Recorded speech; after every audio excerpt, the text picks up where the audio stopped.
Minha mãe disse: "Queríamos que você nunca tivesse nascido." Eu me endireitei. Então eu sumo. Eu fui embora. 30 minutos depois, a festa entrou em pânico. Vão descobrir tudo. Eu estava em frente ao espelho no dormitório e tentava reconhecer no reflexo a mim mesma e não a rapariga que estava a partir novamente para não estragar o humor da minha mãe. Prendi o cabelo castanho claro num rabo de cavalo apertado para que não me caísse nos olhos. O vestido azul novo assentava um pouco melhor do que eu esperava, mas mesmo assim parecia estranho, como se eu estivesse a experimentar o papel de outra pessoa. Hoje a minha mãe fazia 53 anos e eu me peguei a pensar a mesma coisa de novo. Talvez desta vez ela pelo menos tente ser normal comigo. Eu estudava para ser engenheira de desenvolvimento, entendia de esquemas, codificação e automação melhor do que a maioria dos meus colegas de turma. No semestre passado, o professor de design disse que o meu trabalho de curso poderia servir de base para uma verdadeira startup. Guardei essa frase na cabeça como um trunfo que poderia usar hoje. Imaginei a minha mãe a perguntar como eu estava e eu finalmente não respondendo com algo genérico, mas sim com algo concreto. Na minha imaginação, ela ria, abraçava-me e dizia que estava orgulhosa. Na realidade, ao longo de todos esses anos, o máximo que ouvi dela foi: "Tudo bem, mas não deixes os estudos de lado." A viagem até o nosso subúrbio demorava cerca de 40 minutos. Eu conduzia um Honda velho que o Roland me deu quando entrei para essa faculdade. Ele sempre fazia esses gestos em silêncio, sem palavras de apoio, como se estivesse a marcar uma caixa, necessário garantido. Quando cheguei, já havia vários carros em frente à casa. Colegas da minha mãe, vizinhos, a tia Janice, que sempre sabe tudo sobre todos. Havia um cheiro de carne frita e perfume barato no ar. Saí do carro, peguei no banco do passageiro a caixa com o bolo que tinha encomendado no dia anterior, gastando metade da minha bolsa de estudos, e fui até a porta. Dentro estava barulhento. Alguém ria na sala, na cozinha ouvia-se o barulho de pratos. A minha mãe estava ao lado da mesa, vestida com um vestido vermelho, segurando uma taça de vinho na mão e contando algo emocionante para a minha tia Janice. Quando entrei, ela me lançou um breve olhar, sorriu automaticamente e imediatamente voltou à conversa. "Oi, mãe," eu disse segurando a caixa. "Isso é para você. Encomendei na padaria que tu adoras." "Sim, coloca na mesa, filha." Ela acenou com a mão, sem sequer olhar para o bolo. "Janice, tu imaginas aquele diretor de novo?" Coloquei a caixa na mesa da cozinha, entre as saladas e os pratos de aperitivos, e senti a habitual tensão surda augure sob as costelas. Nada de novo. Todos os feriados eram praticamente iguais. Eu chegava com algo que era importante para mim, mas a minha mãe não reparava. Na melhor das hipóteses, elogiava o bolo. A mim, raramente. Na sala de estar, Jude estava em frente à televisão com uma cerveja na mão, explicando a Harold, o vizinho, algo sobre logística de armazenamento. Ele sempre soube falar sobre o seu trabalho como se metade do mundo girasse em torno dele. Eu invejava-o não por causa do cargo, mas pela facilidade com que ele ocupava o espaço. Marga está aqui," disse ele ao me ver. "Como está o seu... esse código?" "Ótimo," respondi. Recebi a nota máxima pelo projeto. "E viu só?" Ele sorriu e voltou a se concentrar em Harold. "Como eu disse, se você não controla a chegada das mercadorias..." Eu me afastei, indo para a sala de estar. Roland estava sentado na poltrona de canto, como sempre, segurando um copo de uísque na mão e olhando para algum lugar além da televisão. Ele acenou para mim quando me aproximei. Olá," eu disse. "Olá," ele respondeu secamente. O carro está a funcionar bem?" Está," acenei com a cabeça. "Obrigado." Ele não acrescentou mais nada. A tensão entre nós nunca se manifestava em discussões abertas. Era mais uma sensação eterna de que eu era um projeto que ele aceitou explorar, mas não assinou. O avô Earl estava sentado na cadeira em frente, um pouco recostado com a bengala encostada no braço da cadeira. O seu rosto, com rugas profundas, estava concentrado e atento. Ele não estava a ver televisão, mas sim as pessoas. Senti o seu olhar deslizar sobre mim e acenei para ele. Ele respondeu com um aceno igualmente breve, mas havia mais atenção genuína nele do que em todos os queridas da minha mãe nos últimos anos. Bem, todos estão aqui, disse a minha mãe em voz alta algum tempo depois, provavelmente depois de terminar o segundo copo. Vamos fazer um brinde? Os convidados reuniram-se na sala de estar, alguns sentados, outros em pé. Eu fiquei na ponta do sofá, entre a tia Janice e uma colega da minha mãe que eu não conhecia. Eu segurava uma taça de sumo nas mãos. A minha mãe ficou no meio da sala com uma taça de vinho, com um pouco de teatralidade nos seus movimentos. Eu conhecia esses gestos. Sabia que, após a terceira taça, começariam as conversas sinceras. Connie, quero agradecer a todos que vieram hoje, começou ela, fazendo um gesto amplo para abranger toda a sala. Aos meus 53 anos, posso dizer que a vida não foi perfeita, mas também não foi das piores. Risos leves, alguém concorda? Tenho um filho maravilhoso. Ela colocou a mão no ombro de Jude, que estava sentado ao lado. Ele sempre foi meu apoio desde a infância. Lembra-se de quando estava na terceira série e pintou a cerca sozinho porque Roland estava a trabalhar? Na altura pensei, com um rapaz assim, não vou perder nada. Os convidados riram-se. O Jude baixou os olhos modestamente, mas sorriu. Bebi um gole de sumo. Quantas vezes ouvi histórias semelhantes sobre como ele era um menino de ouro. Normalmente não se falava de mim em brindes como esse. Na melhor das hipóteses. Bem, e ainda há a Margaret. Ele cresceu, tornou-se um homem sério, gerente. Como é que se diz? Ela olhou para ele. Gerente operacional, mãe, ele sugeriu. Nota-se, pois, ela riu. O chefe, resumindo. Tenho muito orgulho dele. Aplausos, gritos de muito bem. Eu estava sentada, como sempre, como parte da mobília. Por dentro, algo já se agitava cautelosamente, mas eu disse a mim mesma: espera, talvez desta vez ela... E claro, acrescentou a minha mãe, tomando um gole, eu tenho uma filha. Todos os olhares se voltaram para mim. Senti as minhas costas endireitarem-se automaticamente. Ela é nossa. A minha mãe acenou na minha direção com o copo. E inteligente. Lá na faculdade, ela ensina algo com os seus computadores. Alguns acenos gerais. A colega da minha mãe perguntou: o que estás a estudar? Engenharia de desenvolvimento, respondi. Eu estou. Ela sempre foi decidida, interrompeu a minha mãe, sem me deixar terminar.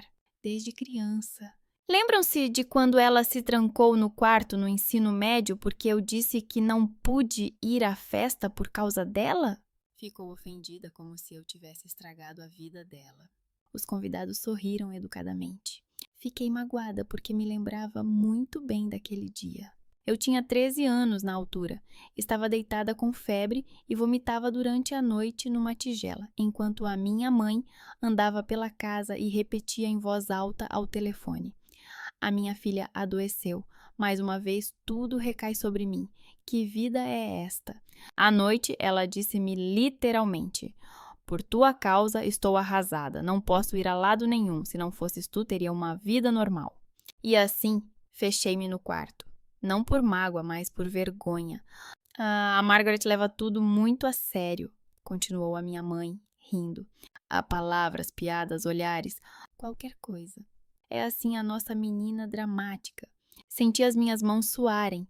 O copo de sumo ficou escorregadio nos meus dedos. Acima das cabeças dos convidados, atrás da minha mãe, vi o avô Earl.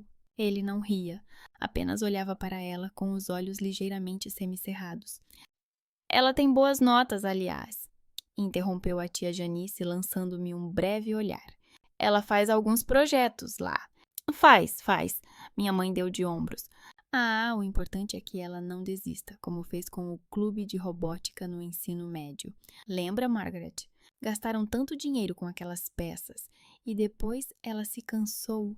Eu cerrei os dentes. Aquele clube que eu me cansei foi na verdade fechado porque a escola cortou o orçamento.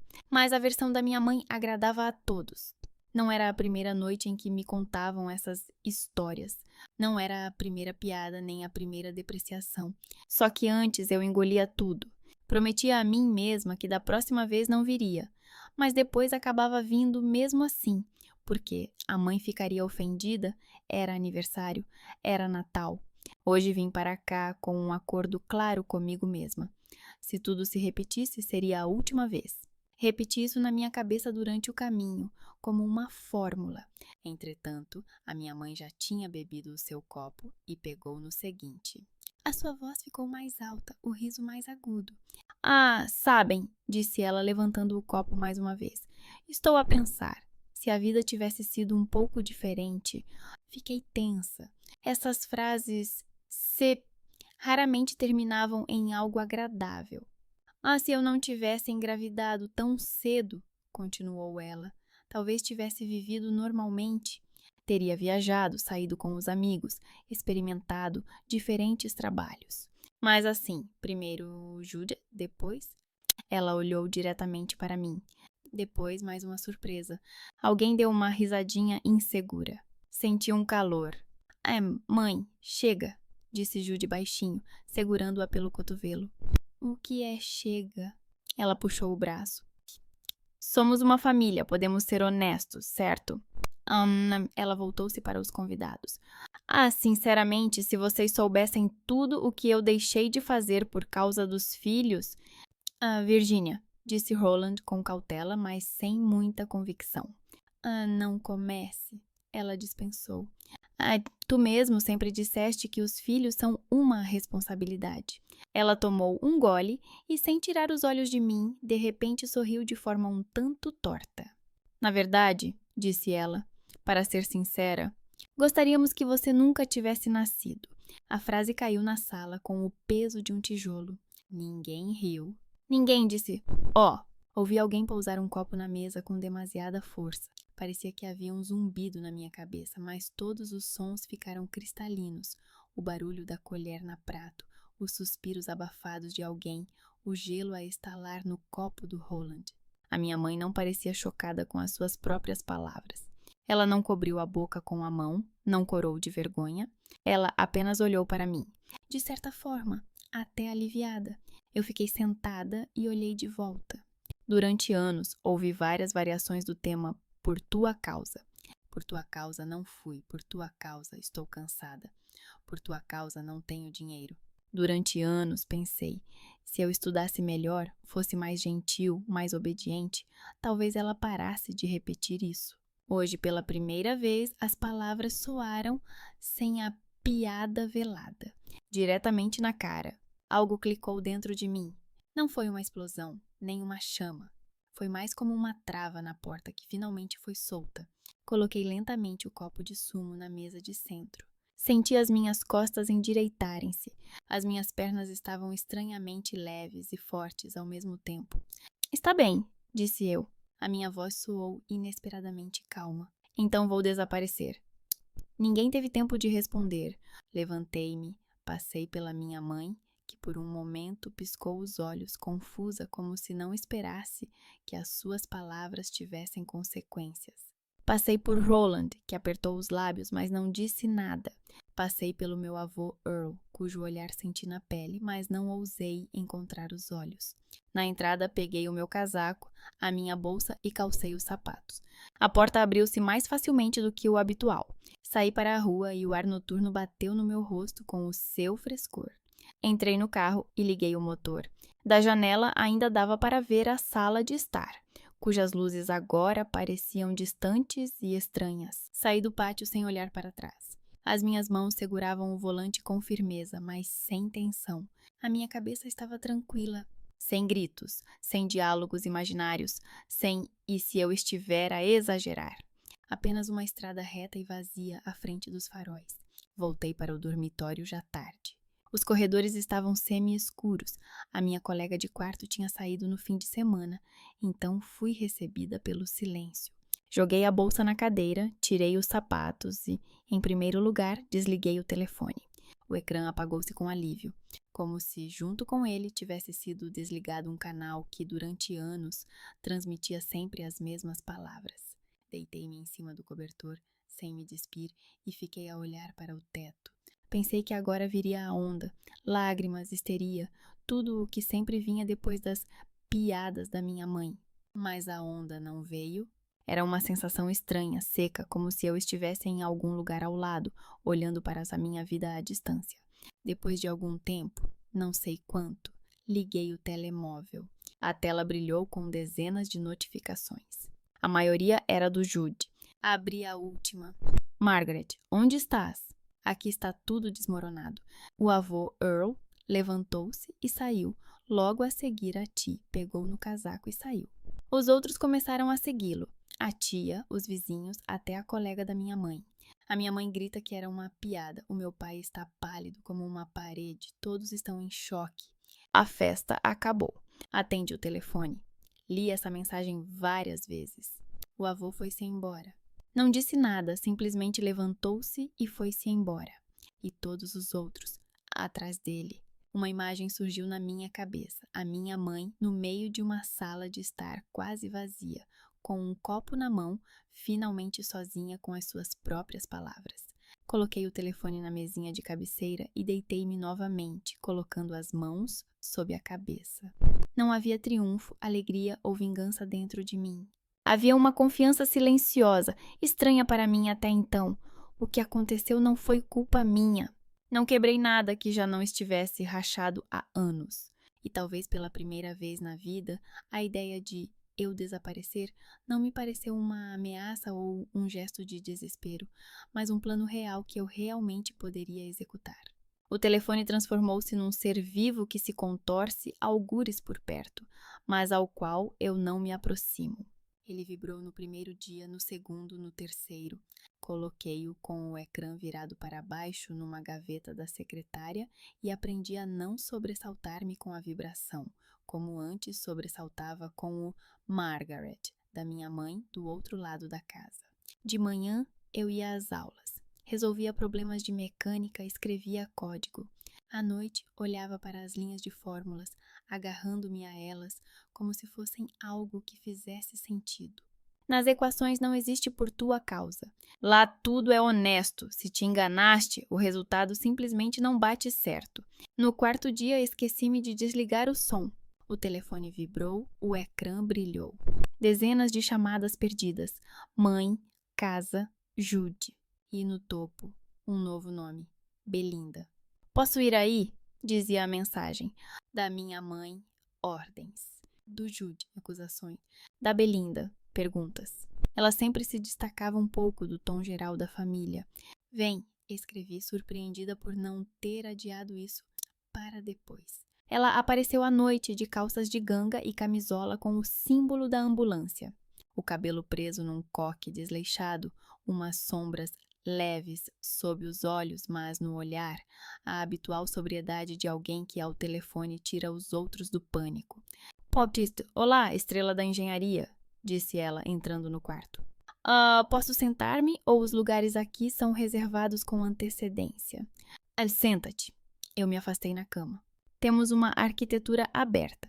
Ela acenou para a minha mesa cheia de anotações e um laptop com código aberto. Belinda sentou-se na beira da cama, apoiou o cotovelo no joelho e olhou diretamente para mim, sem desviar o olhar.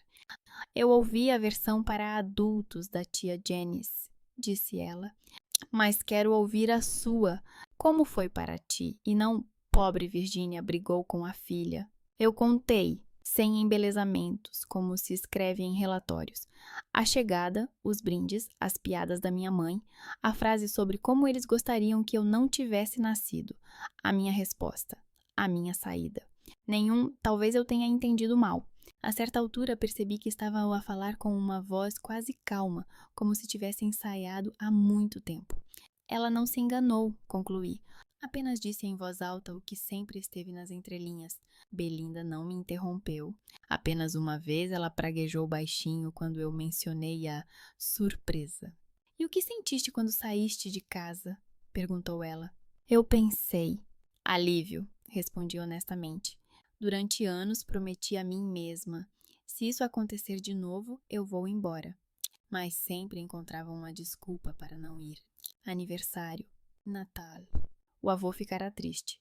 E agora nem mesmo havia desculpas. Não sente vontade de ligar e explicar tudo? Ela perguntou. Explicar o quê? Eu franzi os lábios. Que não gosto de ouvir que estou a ser excluída da minha própria vida? Acho que isso é óbvio.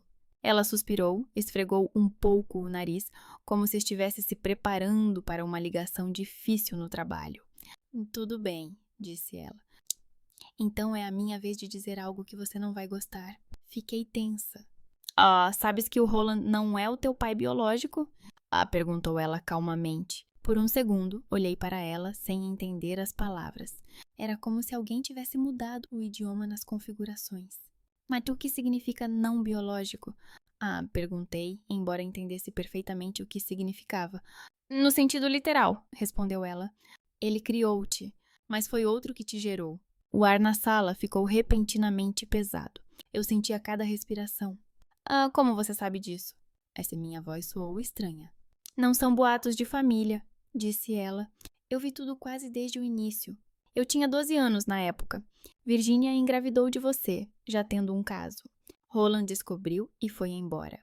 O avô quase teve um ataque cardíaco. Ele convenceu Roland a não destruir a família. No final, ele voltou. Tu foste inscrito nele.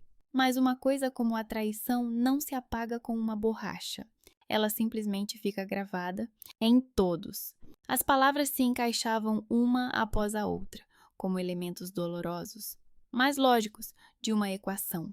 O frio Roland, que nunca discutia comigo, mas também nunca me abraçava. Os constantes por tua causa da minha mãe. Os olhares estranhos e pesados do meu avô. O estatuto de Jude como criança normal. E todos sabiam disso, disse eu lentamente. Todos, menos eu. Sim, ela acenou com a cabeça. Cada um via o seu lado. A minha mãe, uma lembrança do que tinha feito de errado. Roland, a prova de que tinha sido traído. O meu avô, o seu fracasso por não ter impedido isso.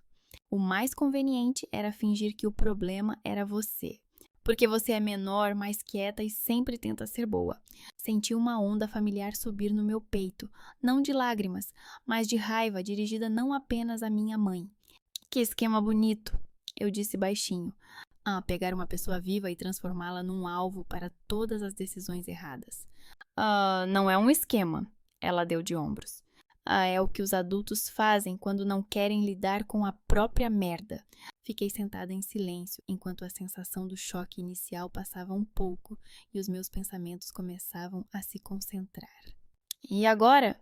Perguntei. Tenho que encontrar esse outro? Ter medo de que ele esteja por aí, algures. Para que precisas dele? Belinda olhou diretamente para mim. E o que queres dele? Que ele diga: olá, filha, eu também menti a mim mesmo a vida toda. Já és adulta. Mas um homem que não sabia que tu existias não vai fazer-te mais feliz. Fiquei a pensar. Na infância nunca tive fantasias sobre um pai verdadeiro. Roland era uma presença suficientemente real e pesada para não deixar espaço para figuras de contos de fadas. Então, o teu conselho é não procurar nada? Esclareci. O meu conselho é não fazer disso o novo centro do universo, respondeu ela. Se quiseres mais tarde, um dia tu vais entender. Mas agora isso é suficiente para ti. Exalei lentamente. Então parece que não sou apenas uma criança fracassada, disse eu. Sou também um subproduto do drama alheio. É um produto, corrigiu ela, mas não um subproduto. És um facto, e tudo o que eles fizeram com isso é da responsabilidade deles. E essa é uma diferença importante. Ficamos sentadas mais um pouco. Ela contou algumas histórias sobre mudanças, sem nomes, mas com o absurdo do comportamento humano. Nesse contexto, o nosso segredo de família parecia quase banal. Escuta, só vou dizer uma coisa, disse ela ao se despedir já de pé na porta. Amin, não faça disso uma religião para provar à sua mãe que você também é normal. Ela vive numa realidade em que o facto da sua existência já é questionável. É ridículo tentar ganhar num jogo assim. E se eu não jogar? Perguntei. Então ela entrará em pânico de verdade. Ela sorriu. E ao que parece já começou. Quando a porta se fechou atrás dela, o quarto voltou a ficar com o silêncio familiar. Só que agora ele era mais denso. Olhei para as minhas anotações sobre a teoria dos mecanismos e, de repente, senti que era mais fácil entender o sistema de alavancas do que a minha própria origem. No quinto dia, bateram na porta com tanta força que alguém da sala ao lado gritou se estávamos a ser invadidos. Fui abrir a porta, já sabendo quem era. Só um homem batia assim, aquele a quem, desde criança, era permitido entrar em qualquer espaço. Jude estava à porta, um pouco amarrotado por barbear, com os olhos vermelhos como se tivesse dormido pouco ou gritado muito. Porra, podias pelo menos atender o telefone, disse ele, em vez de olá, empurrando-se para dentro como se ainda tivesse esse direito. Tens ideia do que está a acontecer lá? Olá, irmão, respondi fechando a porta. Encontraste o caminho, ele ignorou. A mãe está fora de si há uma semana. Começou a andar pela sala, gesticulando nervosamente com as mãos. Chora, liga para ti, para o avô, para mim.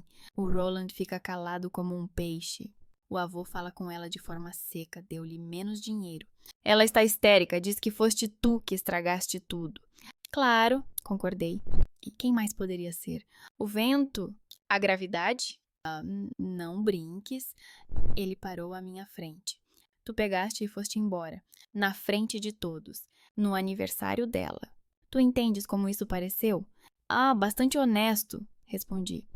Ela disse que gostaria que eu não estivesse lá. Eu concordei em sair da vida dela. É respeito mútuo, não é? Ela estava bêbada, ele disse. As pessoas dizem qualquer coisa quando estão bêbadas. Pessoas bêbadas raramente inventam algo novo, eu disse. Elas apenas dizem o que pensam. Ele cerrou os dentes. Tu sempre dramatizas tudo, murmurou. Ela criou-te, alimentou-te, pagou a tua faculdade, ao mesmo tempo em que contava a todos que ela tinha arruinado a vida por minha causa. Interrompi. Obrigada por me lembrar de tudo. O seu olhar ficou mais severo. Tu destruíste a família, disse ele. Desta vez, as palavras não tiveram o mesmo impacto de sempre. Foram mais como um erro familiar, cuja mensagem tu já aprendeste de cor há muito tempo. Eu saí de um lugar que já estava à beira do colapso, respondi. Se um dia retirarmos a carga excessiva de uma viga corroída e a ponte desabar depois disso, o problema não está na viga. Ele franziu o senho. Já estás a falar como os teus professores, disse ele. Estou a perguntar-te como irmão. O que estás a fazer? Tu realmente nunca mais vais voltar? Eu realmente não vou mais desempenhar nenhum papel, disse eu, nem o de filha conveniente, nem o de culpada por todos os males. Eu disse que iria desaparecer e pela primeira vez na vida vou cumprir a minha promessa. Pensa pelo menos na tua mãe. Ele não desistia. O avô dela quase a ignora. Ela está habituada a que ele a ajude. E agora diz para ela pensar nas suas palavras. Ela tem menos dinheiro e menos apoio. Ela acha que isto é a tua vingança. Se uma pessoa comete um erro e depois paga por ele, isso chama-se consequência. Respondi. Eu não a obriguei a dizer nada na frente de todos. Simplesmente deixei de ser aquela que engolia tudo e lembrava a verdade incômoda. Ele suspirou e passou a mão pelo rosto. Sabes sobre o teu pai? Disse ele baixinho. Nem sequer era uma pergunta. Sim, acenei com a cabeça. Agora sei o que todos vocês sabiam sobre mim desde o meu nascimento. Eu imaginava. Ele se encolheu. Mas pensei, se não mexer, de alguma forma vai se resolver. Não de alguma forma, eu disse. De alguma forma isso recaiu sobre mim. É conveniente não reconhecer as próprias decisões quando há uma pessoa que pode ser considerada culpada pelo fato de ter aparecido.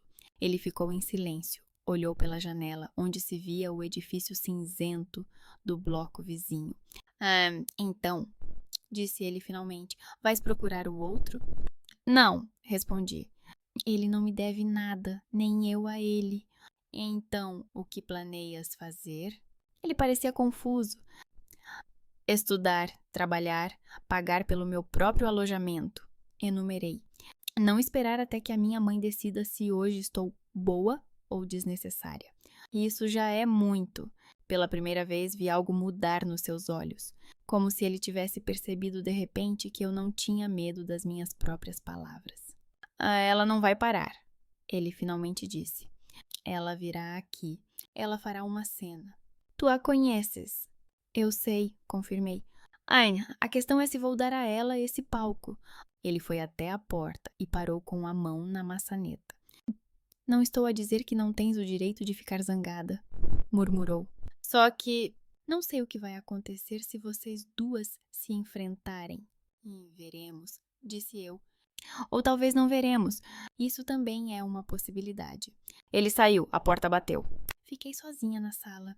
E o que há 1 ano atrás me pareceria o pior, o silêncio após a discussão, a ausência de reconciliação, agora era quase um estado confortável, como se finalmente tivessem desligado a música em uma festa barulhenta. O telemóvel vibrou na mesa. Número desconhecido. Abri a mensagem e li. É o Earl. Podemos encontrar-nos? Combinamos um pequeno café perto do meu campus.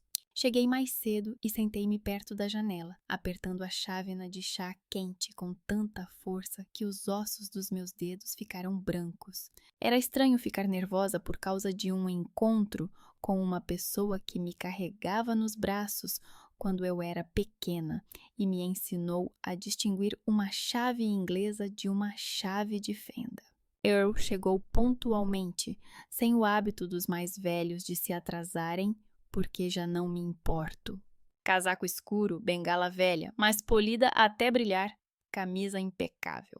Ele parou por um momento, reparou em mim, acenou com a cabeça e aproximou-se.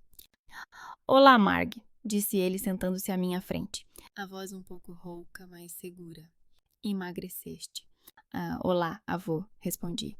Não foi de propósito. Ele olhou para a minha chávena.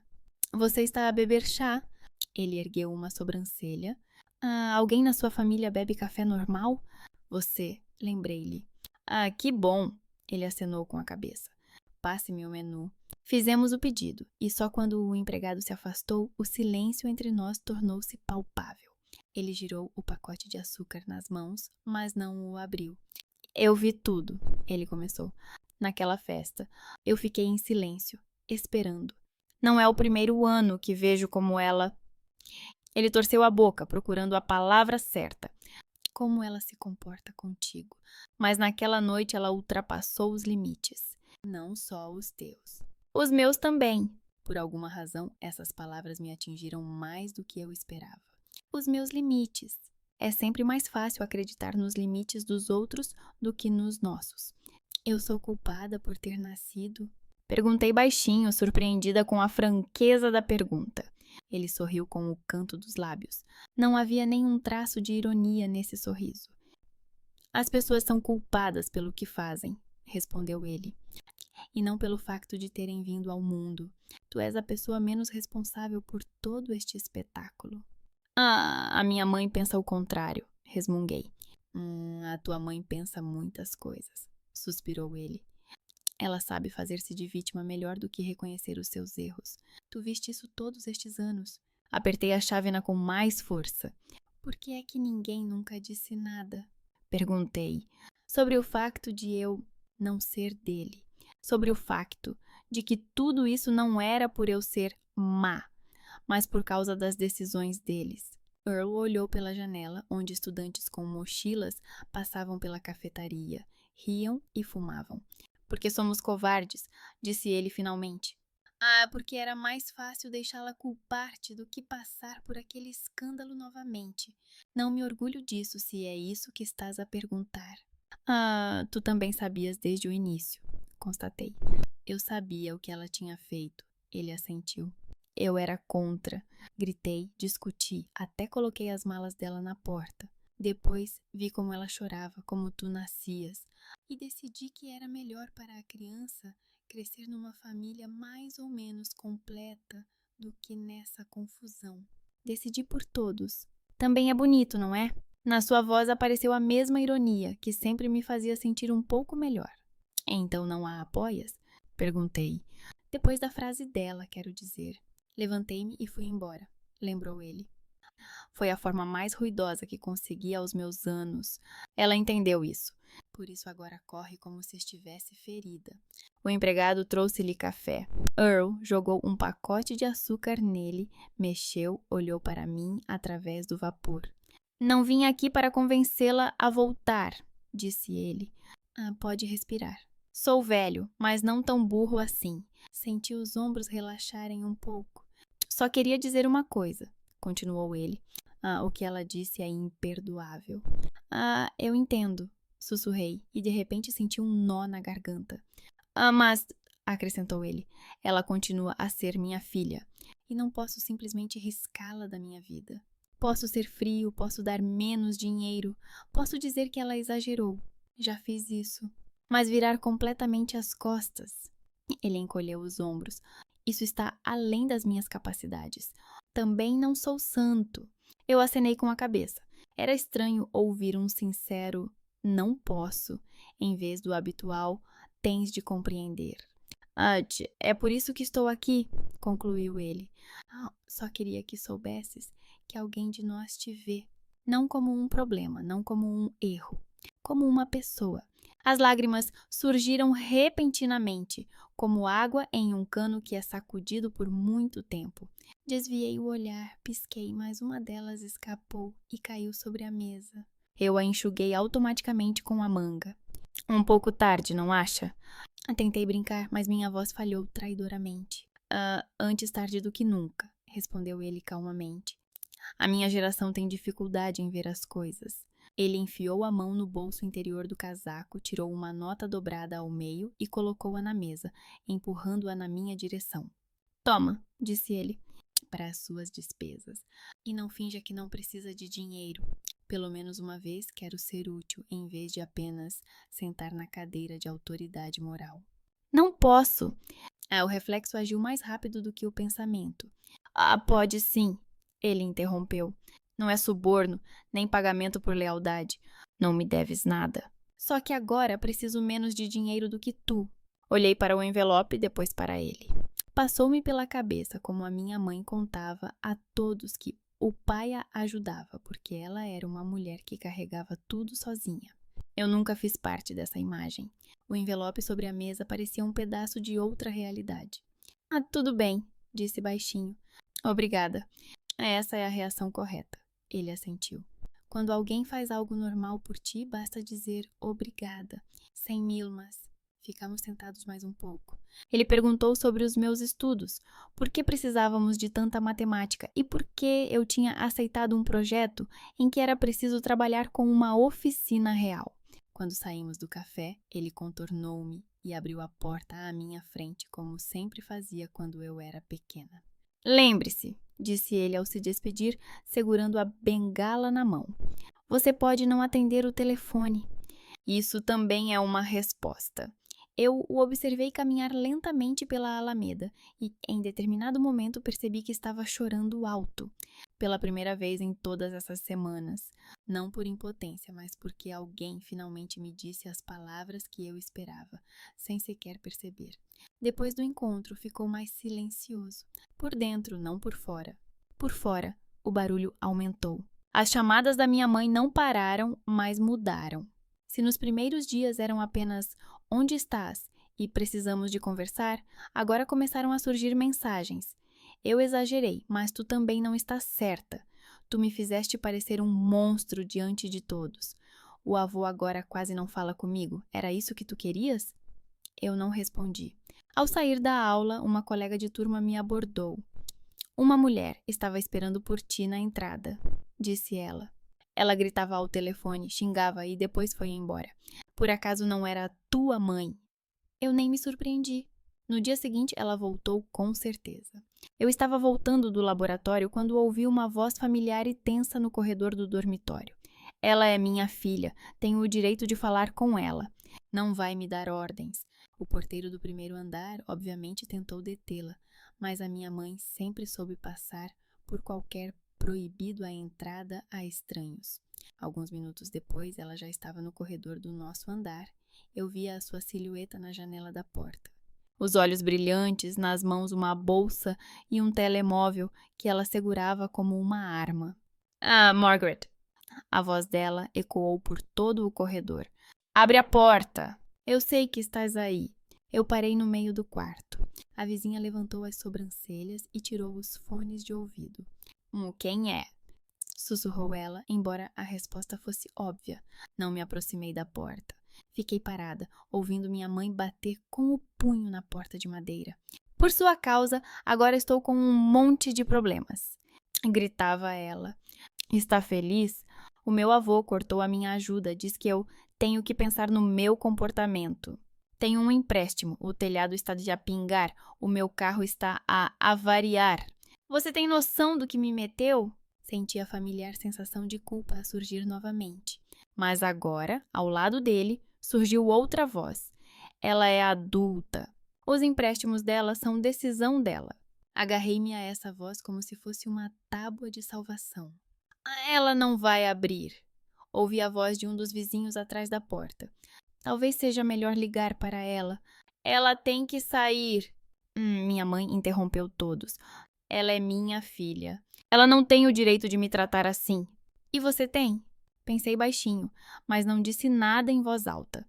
As batidas foram diminuindo gradualmente. Então ouvi-se passos surdos atrás da porta, soluços entrecortados. Alguém conduzia a minha mãe de volta pelo corredor. Fiquei parada, olhando para a fresta entre a porta e o chão, até que as sombras desapareceram. O telemóvel piscou com uma mensagem. Você destruiu tudo, ela escreveu. Trabalhei a vida toda para vocês, e você foi a primeira a me apunhalar pelas costas. Como você pôde fazer isso comigo? Coloquei o telemóvel sobre a mesa com o ecrã virado para baixo. Não responder era mais difícil do que escrever algo maldoso. Mas era exatamente isso o meu novo experimento. O que aconteceria se eu não fizesse nada para preservar o que me destruía? Alguns dias depois recebi uma carta, em papel, num envelope sem remetente, mas reconheci a caligrafia imediatamente.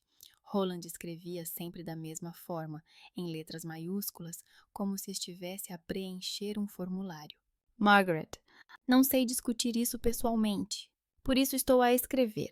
O que a tua mãe disse não está certo. Não concordo. Não sei dizer as palavras certas, tu sabes. Tentei ser um pai normal. Não consegui. Em parte por minha causa. Em parte não só por minha causa. Eu sabia que não eras minha filha. Decidi que isso não importava, se eu fizesse o que era preciso. Mas aparentemente importava. Não consegui lidar com isso como devia. Sentiste isso durante toda a tua vida. Desculpa. Sentei-me na cama com esta carta nas mãos e não sabia o que sentir. Não foi um grande arrependimento como nos filmes. Nenhum amo-te como se fosses minha filha. Nenhum és a melhor coisa que me aconteceu. Apenas factos secos. Sabia, tentei, não deu certo, desculpa. E de alguma forma, esse não deu certo, honesto, doeu-me menos do que qualquer belo discurso possível. Não havia exigência de perdão. Não havia promessa de que agora ele seria diferente. Apenas a constatação do fim. Li a carta 2 vezes e guardei-a na gaveta dos cadernos. Não no lixo e nem na parede. Lá, onde se guarda algo com que ainda não se decidiu. À noite recebi uma nova mensagem da minha mãe. O avô disse que se encontrou contigo. Então, ele não tem dinheiro para mim, mas tem para ti? Vês, tu controlas tudo, até isso. Achas que isso é justo? Olhei para o ecrã e senti algo clicar dentro de mim, num lugar familiar. Antigamente, essas palavras teriam me feito ligar imediatamente para me justificar. Agora, simplesmente peguei no telemóvel, abri as configurações e coloquei o dedo no item Bloquear Contacto. O ecrã esperava em silêncio. O botão Bloquear Contacto permaneceu intocado. Simplesmente desliguei o som e coloquei o telefone com o ecrã virado para baixo, como se isso pudesse silenciar o próprio facto da existência da minha mãe algures lá fora. A realidade não se tornou mais silenciosa por causa disso, mas eu já tinha mudado o suficiente para suportá-la. Os dias tornaram-se todos iguais. Aulas, laboratórios, café da máquina, apontamentos, vozes estranhas nos corredores. Na gaveta estava uma carta dobrada ao meio do Roland na carteira. Um envelope do avô. As mensagens da minha mãe continuavam a chegar. Como pudeste, eu te criei assim, tu vais me matar. Eu lia as primeiras linhas e fechava. Cada tu ali soava como uma sentença e pela primeira vez na vida eu me permiti não aceitá-la. Naquele dia, tudo começou normalmente. De manhã, teoria de controlo, o professor Salazar com os olhos eternamente cansados e o amor por equações que ninguém, além dele, adorava. Eu estava sentada na terceira fila, perto da janela, bebendo café e anotando fórmulas que pareciam mais lógicas do que a maioria dos adultos que conhecia. Intervalo, piadas curtas dos colegas sobre bolsas de estudo e prazos. O cenário habitual da vida estudantil. A porta da sala de aula se abriu com um rangido brusco que me causou um aperto no estômago. Não era um som universitário, era um som da minha infância, quando a porta da cozinha se abria e minha mãe entrava com uma nova reclamação. Na soleira da porta estava a Virgínia, o casaco abotoado até ao pescoço, o cabelo despenteado nas mãos, uma bolsa velha. Não havia batom brilhante nem risos, mas havia o mesmo rosto de uma pessoa que já está a encenar uma cena na cabeça. Desculpe, disse o senhor Salazar, parando o marcador sobre o quadro. Estamos a ter aula. Vem visitar alguém. A minha filha. A voz da minha mãe abafou todo o barulho. A Margaret. Dezenas de olhares se voltaram para mim. Senti essa mudança como uma onda batendo na minha pele. Levantei-me lentamente. Aqui está ela, disse a mãe, já caminhando entre as fileiras. Ela construiu uma nova vida aqui e abandonou a antiga. Talvez seja melhor no corredor, sugeriu o professor. A aula está a decorrer. Não, ela acenou com a mão. Ela se escondeu aqui de mim, então que pelo menos uma vez ela ouça, sem fugir. Ela parou quase na minha frente, virando-se para ver a mim e a sala. Tu destruíste a minha vida, começou sem preâmbulos. Por tua causa, o meu pai olha para mim como se eu fosse uma estranha. Por tua causa, ele cortou-me o dinheiro.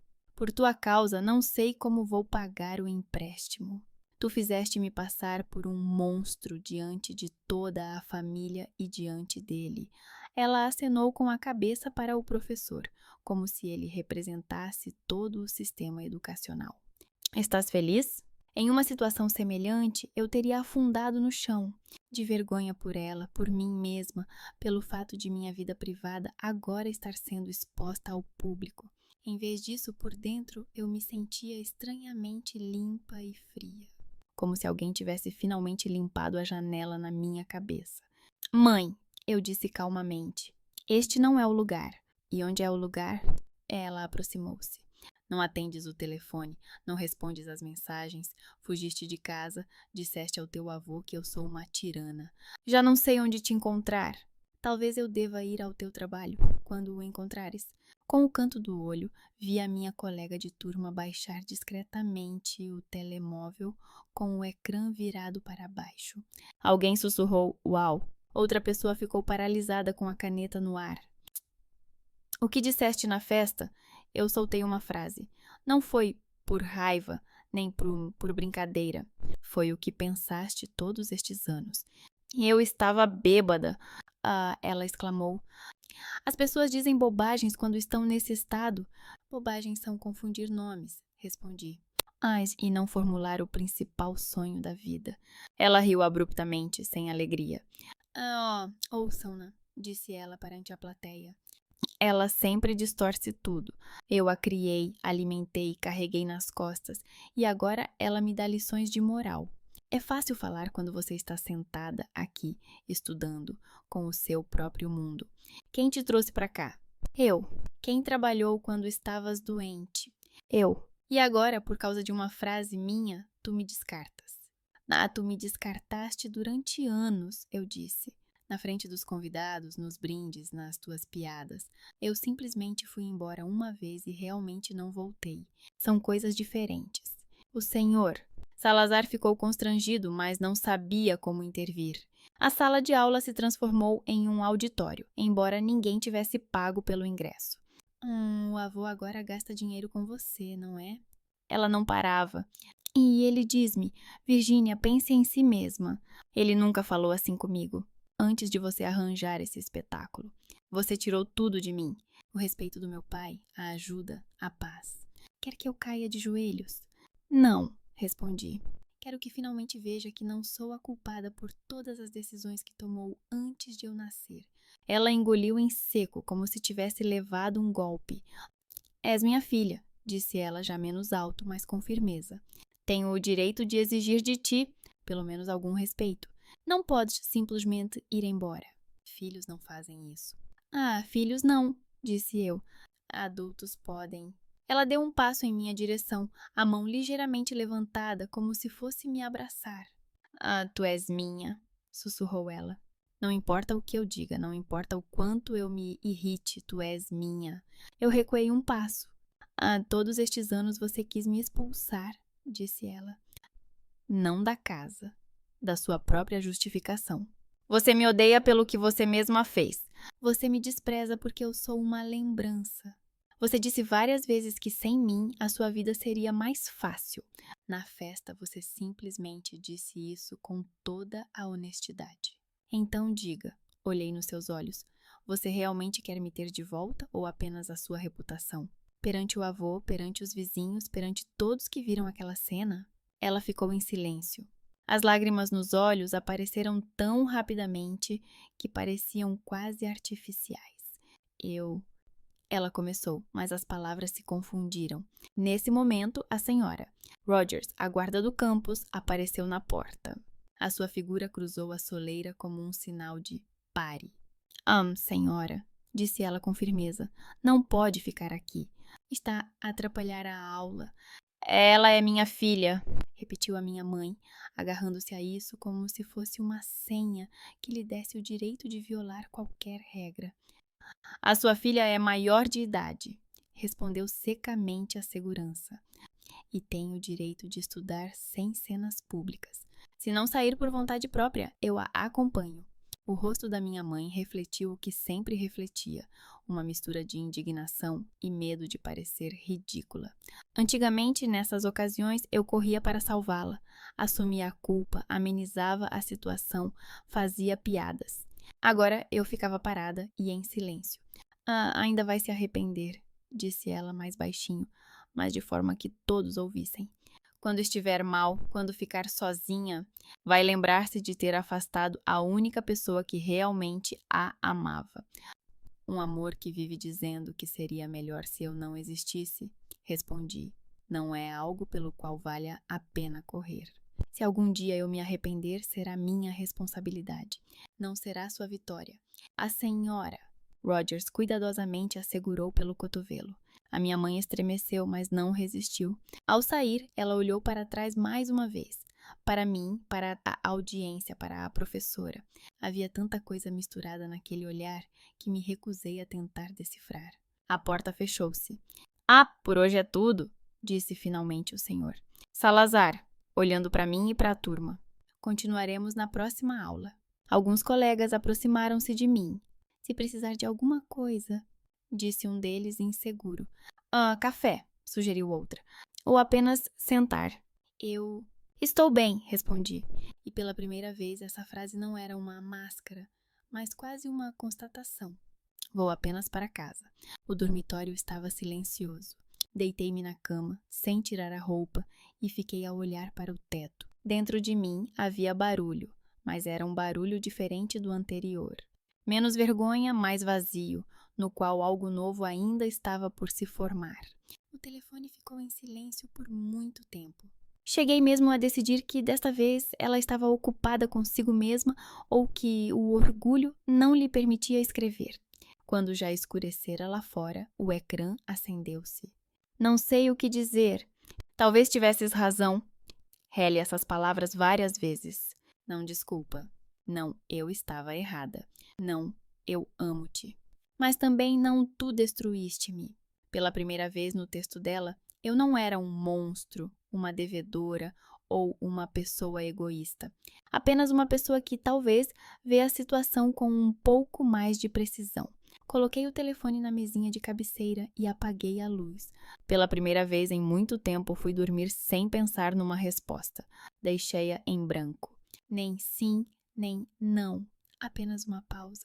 Na escuridão, ouvindo o ruído constante da ventilação, de repente me peguei a pensar: se eu não sou mais o erro deles, nem a retribuição, nem a vítima, então quem serei daqui para ir à frente? E essa pergunta, pela primeira vez, assustava menos do que a resposta da minha mãe a qualquer uma das suas próprias perguntas. 6 meses depois, a minha rotina matinal era assim: o despertador que eu mesma tinha colocado, a chaleira que tinha comprado com o meu salário, a pequena cozinha onde, em vez dos comentários da minha mãe sobre como eu cortava os legumes, só se ouvia o ruído suave do exaustor. O apartamento era apertado. A pintura das paredes estava desgastada, mas não havia gritos de ninguém, exceto aqueles que ecoavam nas séries que a minha vizinha Cindy assistia. O teu chaleira ganha novamente do meu secador de cabelo em potência, resmungou ela certa manhã, quando a luz apagou por alguns segundos. Ah, o meu chaleira não sabe dramatizar, ao contrário de ti, respondi, espalhando manteiga de amendoim na torrada. Estudávamos em faculdades diferentes, trabalhávamos em horários diferentes, vivíamos em ritmos diferentes, mas, estranhamente, não atrapalhávamos uma a outra. Ela foi a primeira pessoa com quem dividi um espaço sem sentir que precisava ser responsável pelo humor dela. Depois do pequeno almoço, eu ia para o campus, para as aulas ou para o trabalho, dependendo do dia. Trabalhava numa pequena empresa de tecnologia que desenvolvia software para linhas de produção. Eu ficava sentada ao computador, escrevia documentação, às vezes corrigia pequenos bugs no código, ouvia os engenheiros e o departamento de vendas discutindo na sala ao lado. O salário não era nada espetacular, mas pela primeira vez na vida eu sentia que não dependia da boa vontade de outras pessoas. Cada coisa no apartamento tinha uma história simples. Eu ia à loja, olhava o preço, pensava em quantas horas de trabalho isso custaria e comprava. A mesa da cozinha, que balançava, mas se mantinha firme. 2 chávenas, a minha e a da Cindy, cortinas baratas que tremiam com a menor corrente de ar. Não era uma vida bonita como nas revistas, mas era a minha vida. Eu via o meu avô Earl mais ou menos uma vez a cada 3 semanas. Ele não se impunha, não escrevia todos os dias, não perguntava por que não ligas. Às vezes, ele apenas mandava uma mensagem curta. Estou na cidade. Café? Eu geralmente respondia sim. Sentávamos na mesma cafetaria perto do campus. Ele pedia o seu expresso, eu pedia chá e conversávamos sobre tudo e nada. Então agora és uma especialista em documentos, ele comentou certa vez. Ah, então, tu explicas às pessoas como usar algo que elas nem vão ler? Mais ou menos, sorri. Mas, sabes, é bom ter instruções claras em algum lugar. O importante é não tentar escrever um manual desses para a sua família, disse ele. De qualquer forma, não vão seguir. Com Roland, tudo estava calmo. Nenhuma ligação, nenhum precisamos conversar. No Natal, chegou um cartão com a imagem de uma casinha coberta de neve e um breve: que você tenha um Natal caloroso. Assinatura: R. Na Páscoa, outra: cuide-se. Sem moralismos, sem tentativas de me convencer a voltar ao cenário familiar. Era estranho. O homem que eu conhecia desde sempre como uma sombra silenciosa agora estava tão calado que finalmente parecia respeitoso. Eu descobria coisas sobre a minha mãe aos poucos. Judy escrevia resumidamente, como se tivesse medo de dizer algo a mais. Ela começou a ir ao psicólogo. No início dizia que era uma bobagem. Agora fica em silêncio, apenas vai. Vendeu o carro. Diz que assim é mais fácil. Antes teria feito disso uma tragédia para o ano todo. Grita menos com todos. Fica mais calada. Não sei o que é melhor. Belinda às vezes acrescentava algo. Vi a tua mãe na fila do terapeuta. Pela primeira vez em todos esses anos, via parada, sem resolver questões, apenas esperando. Ela não conta mais a todos como é infeliz. Fala mais, eu estraguei tudo. É verdade que, por enquanto, é algo silencioso e mais para si mesma. Eu não me agarrei a essas notícias. Não construí uma grande transformação a partir delas. Simplesmente as coloquei numa pasta interna chamada factos. A vida me ensinou que as pessoas podem mudar de comportamento, mas nem sempre mudam completamente. E isso é normal. Eu não precisava de uma nova reconciliação perfeita. Eu precisava sentir que a minha vida não girava em torno do seu estado emocional. Meu mundo, nesses 6 meses, se encheu de pequenas coisas que antes não existiam. Comprei uma bicicleta usada, um pouco enferrujada, mas totalmente funcional, e ia com ela para o trabalho. Inscrevi-me em cursos de cerâmica num centro local. Gostava de amassar a argila, ver como, a partir de uma massa informe, gradualmente crescia algo que se podia segurar nas mãos. Às vezes, saía com a Cindy para assistir a alguns concertos baratos, passeava com alguns conhecidos pelo campus. Conversávamos sobre projetos, gostos musicais, filmes, não sobre família. Esse era o meu maior luxo, uma conversa em que o meu eu não se resumia a filha da Virgínia. Numa segunda-feira, quando regressava do trabalho, havia um envelope sem remetente na caixa de correio, mas com uma caligrafia que eu reconheceria com os olhos fechados. A Virgínia escrevia sempre com letras ligeiramente inclinadas para o lado, como se estivesse com pressa, mesmo quando estava sentada. Peguei o envelope, levei para casa, coloquei sobre a mesa e fiquei olhando para ele por algum tempo. Isso é um castigo pelos seus pecados? Perguntou Cindy, passando com uma tigela de macarrão. É mais a história da minha família em papel, respondi. É assustador abrir, mas é ainda mais assustador deitar fora. Posso queimá-lo por ti, ofereceu-se ela. Adoro rituais de purificação. Obrigada, mas não é preciso. Sorri.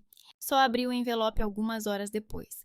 Quando o apartamento ficou silencioso, a Cindy foi para a biblioteca e já estava escuro lá fora.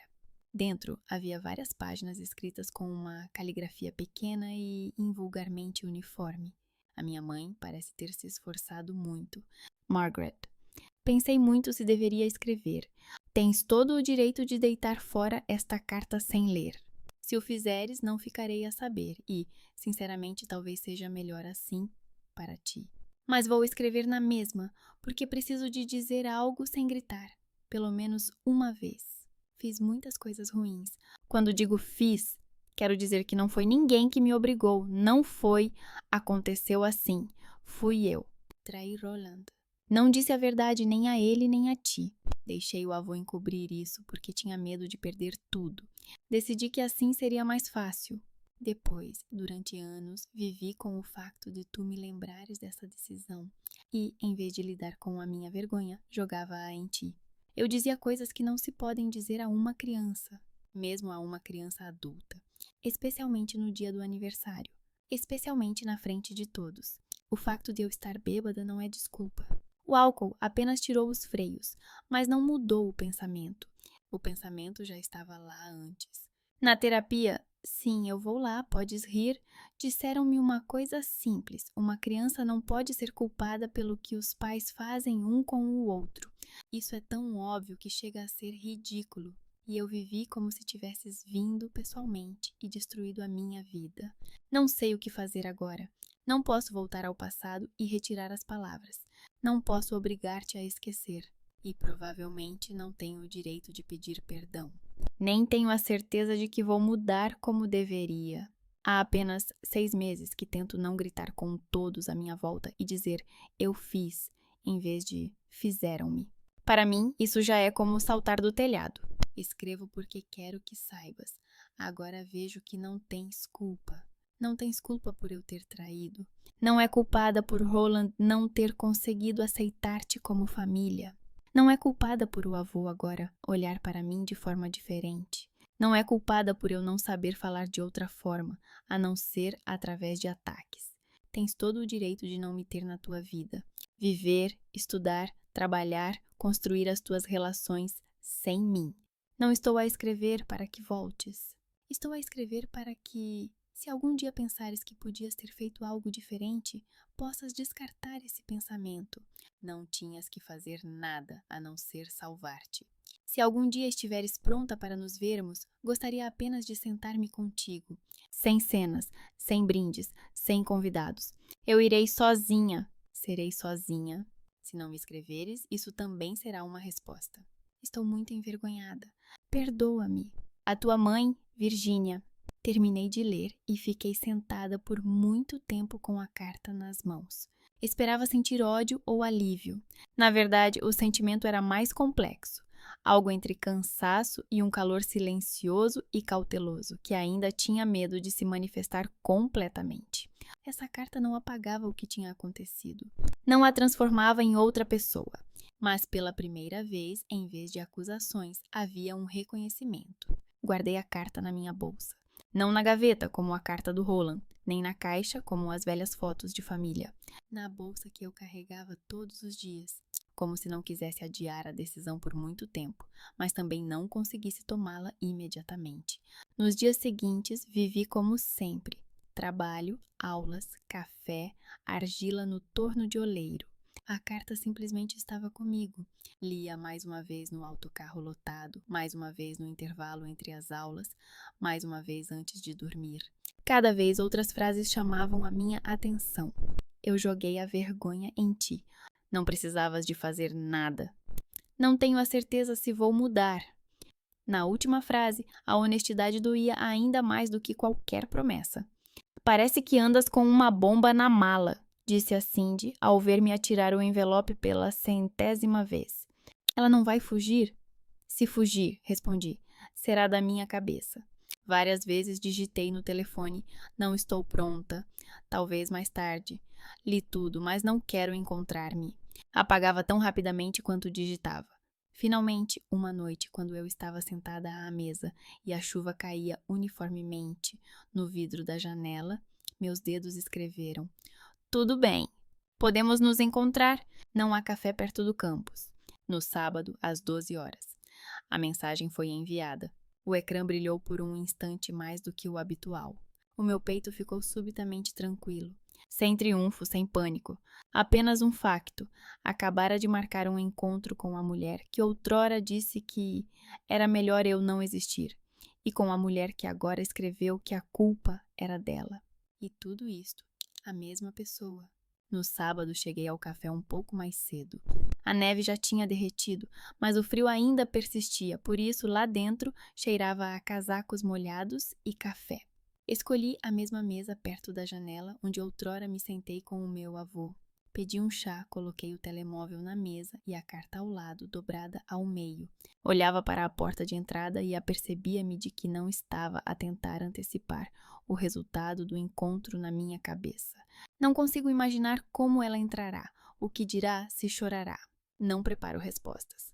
Apenas sento, respiro, sinto as minhas mãos a tocar a caneca de cerâmica quente. Pela primeira vez em todo esse tempo, não queria fugir nem para a frente, para a reconciliação perfeita, nem para trás, para o nunca mais. Havia apenas este ponto, a cadeira debaixo de mim, o barulho do café, as pessoas que entravam e saíam, o meu próprio corpo que já não se tensionava com cada som da porta, mas simplesmente o registrava. A porta abriu-se. Entrou um casal, depois um estudante com um portátil, depois uma mulher com uma criança. Eu bebia chá, adia um gole, observava. O tempo passava mais devagar do que o normal, mas não era torturante. Eu sabia uma coisa: quem quer que ela fosse agora, ainda uma bela catástrofe ou uma pessoa tentando construir algo diferente a partir dos escombros, eu não tinha vindo aqui para voltar a ser algo para ela. Eu vim como uma pessoa separada, inteira, embora arranhada, e foi assim pela primeira vez. Quando a porta se abriu na vez seguinte, ouvi o som familiar dos seus passos antes de ver a silhueta. O meu coração bateu um pouco mais rápido, mas os meus pés permaneceram no lugar. Coloquei a mão sobre a mesa, ao lado da carta, e não tirei os olhos da porta. Desta vez, eu não sabia como a nossa conversa terminaria. E pela primeira vez, esse desconhecido não parecia um veredicto. Era esperança, era tranquilidade e o meu futuro.